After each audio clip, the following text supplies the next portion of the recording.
Sa ngalan ng Ama, ng Anak at Espiritu Santo. Amen. Minamahal ko mga kapatid, tayo ngayon ay nagdiriwang na ikalawang linggo ng muling pagkabuhay at ito rin ay pagdiriwang ng Divine Mercy na dito ay pinakikita ang awa, pagkapatawad at pagmamahal ng ating Panginoon. Sumayin niyo ang Panginoon. At sumayin niyo rin. Ang pagbasa sa Banal na Ebanghelyo ayon kay Juan. Luwalhati sa iyo, Panginoon. Noong linggo ng gabi, samantalang nakapilit ang mga pintuan ng kadaroroonan ng mga alagad dahil sa takot sa mga Hudyo, si Jesus ay dumating, napagitna sa kanila at nagsabi, "Sumayin niyo ang kapayapaan." Pagkasabi nito, ipinakita sa kanila ang kanyang mga kamay at tagiliran. Naggalak ang mga alagad na makita nila ang Panginoon. Sinabi na naman sa kanila, "Sumayin niyo ang kapayapaan. Kung paano sinugo ako ng Ama, gayon din naman sinusugo ko kayo." Pagkatapos siningahan sila na ang wika, "Tanggapin ninyo ang Espiritu Santo. Ang mga kasalanan na inyong patawarin ay pinatatawad, at ang mga kasalanan na inyong panatilihin ay mananatili." Si Tomas na isa sa 12 na tinaguriang Didimo ay hindi nila kasama nung dumating si Jesus. Kaya sinabi sa kanya ng ibang mga alagad, "Nakita namin ang Panginoon." Sinagot niya sila, "Maliban kung makita ko ang bakas ng mga pako sa kanyang mga kamay, at maisuot ko ang aking daliri sa bakas ng mga pako, at may pasok ang aking kamay sa kanyang tagiliran, hindi ako sasampalataya." Pakalipas ang 8 araw, nasa bahay na naman ang kanyang mga alagad at kasama nila si Tomas. Dumating si Jesus kahit nakapinid ang mga pinto at napagitna sa kanila na ang wika, "Sumayin niyo ang kapayapaan." At saka sinabi kay Tomas, "Ilapit mo rito ang iyong daliri at tingnan ang aking mga kamay. Ilapit ang iyong kamay at ipasok mo sa aking tagiliran. Ikaw sana'y sumampalataya at huwag mag-alinlangan." Sumagot sa kanya si Tomas, "Panginoon ko at Diyos ko." Ani Jesus sa kanya, "Ikaw ba'y sumampalataya sapagkat ako'y nakita mo? Mapapalad ang mga sumasampalataya kahit hindi nakakita." Marami pang ibang himala na ginawa ni Jesus sa paningin ng kanyang mga alagad na hindi nasusulat sa aklat na ito. Ang mga bagay na ito ay sinulat upang sumampalataya kayo na si Jesus ang Mesiyas, ang anak ng Diyos, at upang sa pagsampalataya ay magkaroon kayo ng buhay sa kanyang pangalan. Ang salita ng Diyos. Purihin ka, O Kristo. Minamahal ko mga kapatid sa pananampalataya, ang paghiganti ay maaaring siya na ang isa sa pinakamasama at pinakamalaking kasalanan na magagawa ng isang tao against sa kanyang kalaban o sa ibang tao. Sapagkat ang paghiganti ay punong-puno ng galit, walang awa, punong-puno ng pagdanais ng kasamaan, walang pagkapatawad para sa mga tao na nakagawa ng hindi maganda sa kanya o nakagawa ng kasalanan sa kanya. Ilan ang mga tao ang pumatay dahil sa paghiganti?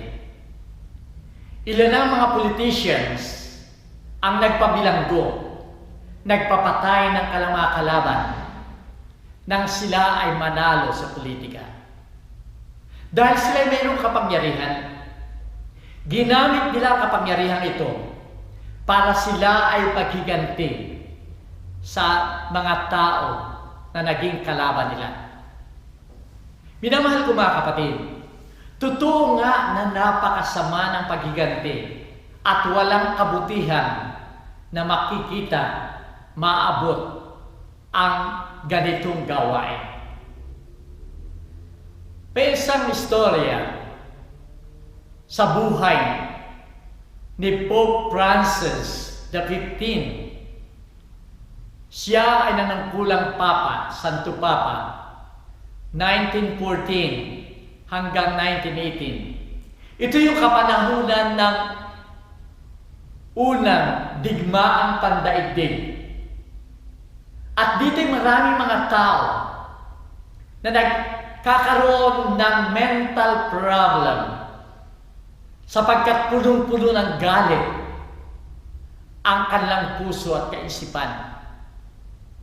Nang siya minsan magbabasbas doon sa kanyang balcony na ibinibigay niya sa mga tao na nagkakatipon sa harap ng Batikan. Pagkatapos siya magbasbas sa mga tao, kinuha nitong isang tao yung kanyang baril at iniumang sa Santo Papa na nasa balcony. At pagkatapos kinalabit niya yung gatilyo ng kanyang baril. Subalit hindi pumutok ang baril na yun. Nagkaroon ng kaguluhan at nahuli nila yung taong yun. Pagkatapos ng mahuli, pagkatapos ng pagbasbas, dinala nila yung taong yun sa harap ng Santo Papa. At sinabi ng taong yun sa Santo Papa, ang pagsisisi ko lamang ay hindi pumutok yung baril na ginamit ko para sa inyo. Pagkaraan ng ilang sandali, ay sinabi ng Santo Papa sa tao ito, alam mo ba kung bakit hindi pumutok yung baril mo? Dahil ako'y nagbabasbas sa mga tao doon. Kasama ka sa mga nabasbasan ko sa crowd na yan. At dahil dito, hindi pababayaan na ako'y mapahamak at ikaw din ay mapahamak. Ikaw ay umuwi na sa iyong asawa at mga anak sapagkat alam ko sila ngayon ay worried na dahil nabalitaan na nila ang pangyayaring ito dito sa Batikan. Minamahal ko mga kapatid, ang halimbawa ni Pope Benedict XV ay siyang halimbawa na ibinigay ng ating Panginoon sa kanyang pagpapatawad, sa kanyang awa sa lahat ng mga tao. Makikita natin sa banal na Ebanghelyo sa pangyayari sa lahat ng selebrasyon natin during the Holy Week. Naroon ang malaking kasalanan ng mga alagad. Ito yung mga taong inaasahan ng ating Panginoon na magtatanggol sa Kanya. Ito yung mga alagad na inaasahan niya, hindi siya iiwan. Subalit iniwan nila ang ating Panginoon. Nang dumating yung mga kaaway niya, mga Hudyo, nahuhuli sa Kanya, iniwan nila ang ating Panginoon. Si San Pedro, na inaasang pinaka-leader ng grupo, ilang ulit niyang itinakwil ang ating Panginoon? 3 times. 3 ulit niyang itinakwil. 3 ulit siyang nagtaksil sa ating Panginoon. At si Judas, na kasama ng ating Panginoon, kasama sa mga alagad, naroon siya kasama ng ating Panginoon ng 3 taon. Siya ay ipinagbili ni Judas sa pamamagitan ng 30 pirasong pila. Ito'y napakalaking kasalanan sa ating Panginoon na dapat ay magkaroon ng isa ring malaking pagbabayad o kaya ay kaparusahan. Subalit pakikita natin, iba yung nangyari sa mga alagad. Makikita natin sa banal na Ebanghelyo ngayon, yung mga alagad ay takot na takot dahil dun sa mga kaaway ng ating Panginoon. Sila'y nanatili doon sa nakapinid na bahay sapagkat ayaw nila na makita sila ng mga kaaway ng ating Panginoon. Iniisip nila kung ang ating Panginoon nga na makapangyarihan ay nagawa nilang parusahan at patayin. Of course, sila na tagasunod. Sila ang kasunod na parurusahan at papatayin ng kanyang mga alagad. At hindi lamang takot na yun. Hindi lamang takot sa mga Hudyo ang kanilang nararamdaman, kundi yung takot ng budhi na nakagawa sila ng napakalaking kasalanan sa ating Panginoon. At dahil dito, sila ay takot, lalong-lalo na nang nabalitaan nila na muling nabuhay ang ating Panginoon. Takot sila na darating ang ating Panginoon sa kanilang gitna at pagkatapos parurusahan sila. Darating ang ating Panginoon at sila'y pagagalitan o akusahan na pinagtaksilan siya. Naroon yung guilty conscience, naroon yung hiya nila sa ating Panginoon, kaya takot sila na makita rin ang ating Panginoon. Subalit sa banal na Ebanghelyo, ibang nakita, iba yung pangyayaring naganap. Taliwas doon sa kalang takot, taliwas o iba doon sa kalang iniisip. Sapagkat ang dumating sa ating ang ating Panginoon sa banal na Ebanghelyo ngayon, doon sa nakapinid na pintuan ng bahay. Ano ang unang salita na sinabi ng ating Panginoon? Sumainyo ang kapayapaan. Nang ibig sabihin, huwag kayong matakot. Huwag kayong mahiya sa akin. Yung takot nila ay dapat mawala. Sapagkat ang pagsasabi ng ating Panginoon ay punong-puno ng awa, punong-puno ng pagpapatawad, at punong-puno ng pagmamahal, na para bang walang nangyari sa kanila, kundi gusto ng ating Panginoon na ipagpatuloy nila yung magandang relasyon sa bawat isa. At hindi lamang yun. Bukod sa pagpapatawad at natanggap nila sa ating Panginoon, sila pa ay binigyan din ng kapangyarihang magpatawad ng kanilang kapwa. Iyon ang gusto ng ating Panginoon.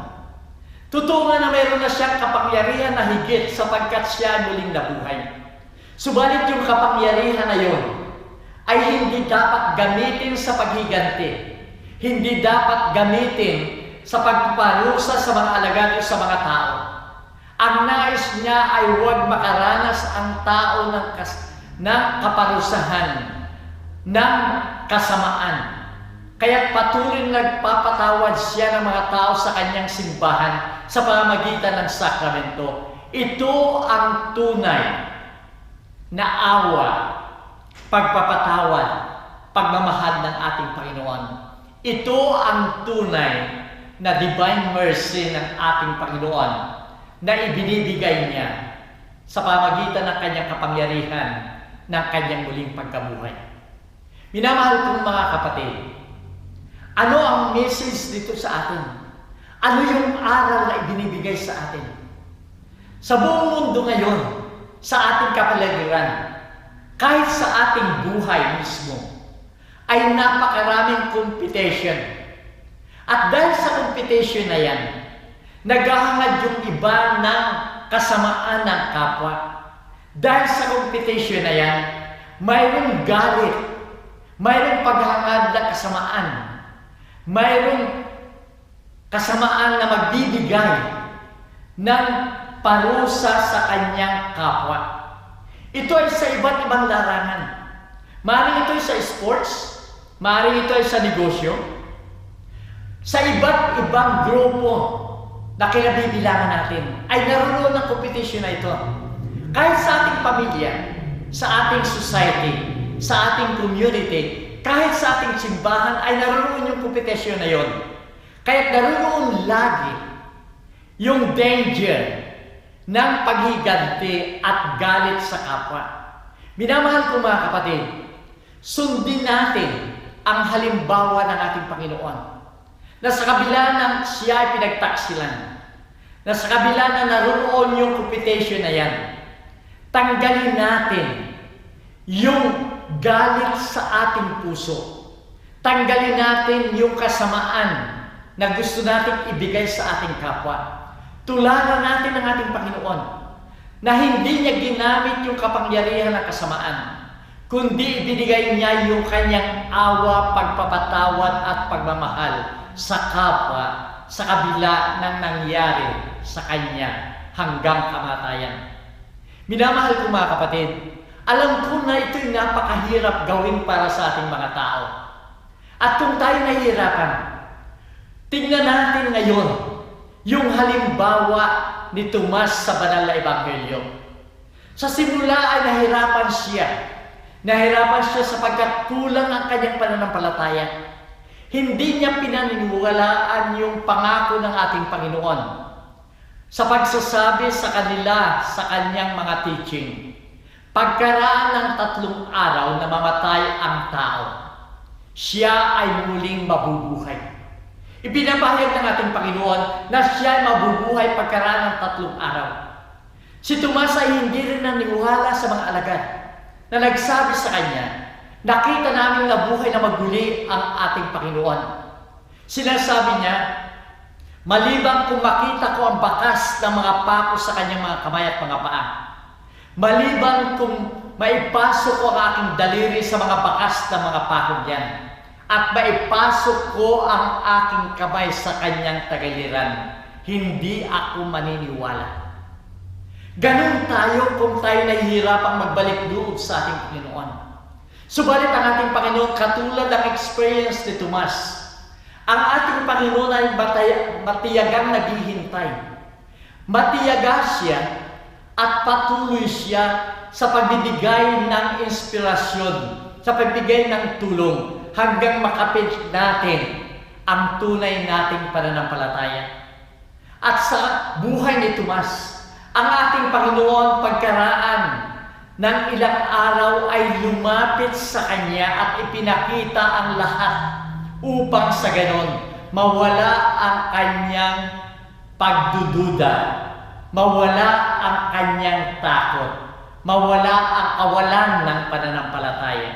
At dahil dito nga, si Tomas ay nagsabi, Panginoon ko at Diyos ko, my Lord and my God.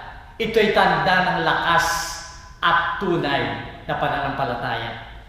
Minamahal kong mga kapatid, maaaring hindi natin nakikita ang ating Panginoon.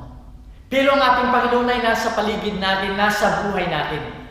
Maaaring hindi natin siya nakikita dahil sa dami at hirap ng mga pagsubok na ating nararanasan. Subalit siya ay matiyagang naghihintay sa atin. At kung tayo nahihirapan pa sa panahon ito na ang pagkakataon natin. Sa panahon ito na 2 linggo ng muling pagkabuhay at pagdiriwang ng Divine Mercy, ang awa, pagpapatawad at pagmamahal ng ating Panginoon.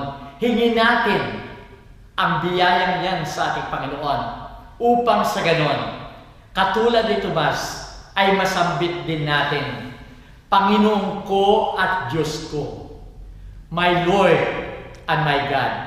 At dito tayo lalakas ang ating pananampalataya at pagtitiwala natin sa ating Panginoon at sa ating kapwa. Sumayin niyo, Panginoon. At sumayin rin. Sana sa ating pag-alis sa simbahan na ating pagsimbahan o kaya pagkatapos ng reflection na ito, ay patuloy tayo na makatanggap ng awa at patawad sa ating Panginoon upang ang ating pananampalataya ay magpatuloy, lumakas na lumakas at naramdaman natin ang presensya ng ating Panginoon at lagi natin sinasabi, Panginoon ko at Diyos ko. At naway magpalain kayo ng makapangyarihan ng Diyos, Ama, Anak, at ang Espiritu Santo. Amen. Humayo tayo mamaya. Salamat sa Diyos.